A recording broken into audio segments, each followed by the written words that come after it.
Hey guys, Mock Media here, and we're back in the city with a big city update. Doesn't look that much different, but people with a keen eye might notice that a lot of the vehicles are gone.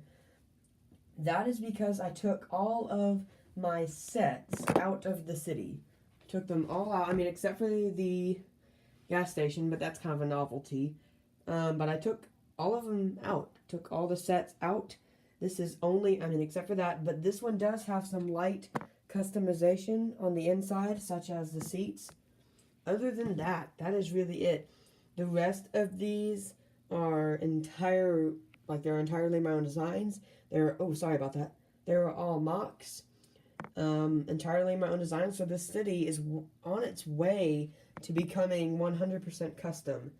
So that is one of the bigger city updates. Now, another thing, that way I was going to get that one done with more quickly than the other one, because the other one will take a little bit more time, I think. I recently, as you know, I was working on the freight engine. That one should be finished very soon. I have I've rearranged the train yard in order to make that engine fit. So let me show you how I did that.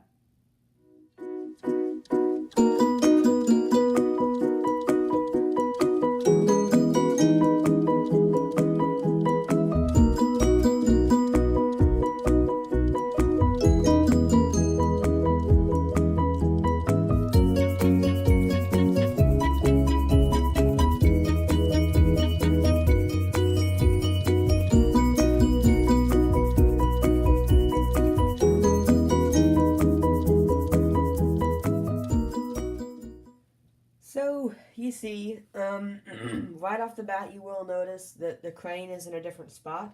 I am aware of that. It's because I changed its positioning. And I moved it over to this side. And I also added this pallet that the crane is holding, just using some chain pieces. And looking back at that from a distance looks really good. I think I'm very happy with how that looks. But you can see, if you have really studied the way that this freight engine is built, you will notice that the wheels do not swivel. So, as a result of that, it cannot be parked on any turns, such as the Rio or the freight engine's set. So it has to be on a straight, and that's why I had to go into all the construction, because before I did not have the room in order to do that. Now, I am aware that it's hanging off, and my city is quite literally flooding off the table now because it's just simply not big enough anymore. That's partly the reason why I took all the sets out. I'm going to bring you guys over in this direction.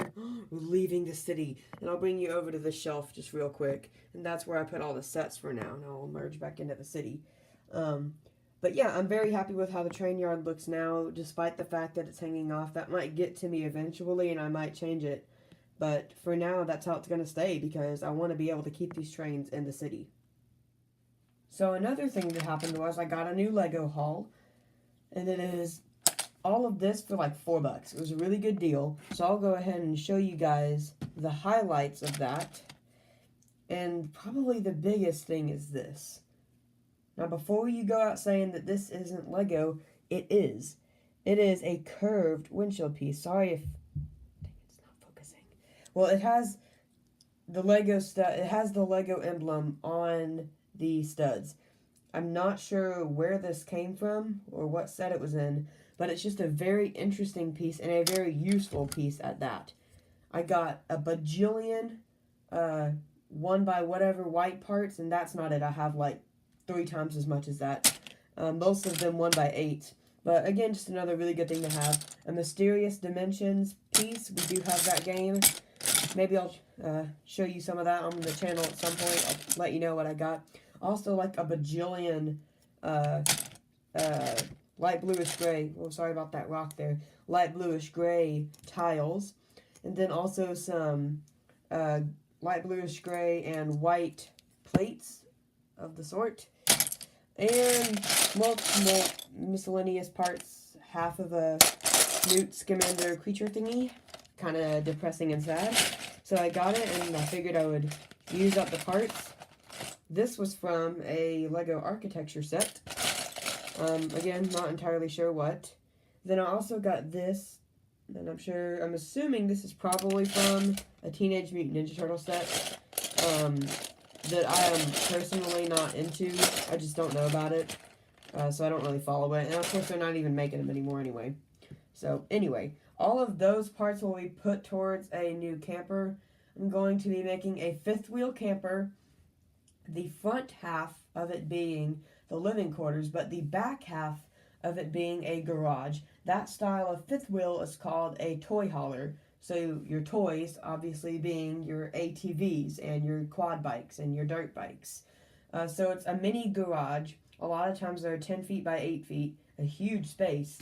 So you can haul your toys and you can live in the trailer. That'll be my next project, hopefully, but it'll take a while as I'm pretty much out of white parts already. Oh yeah, and in case you're wondering, the restaurant is in the same state of rooflessness. Thank you all for watching. Please be sure to subscribe to the channel, and I'll see you in my next video. Goodbye.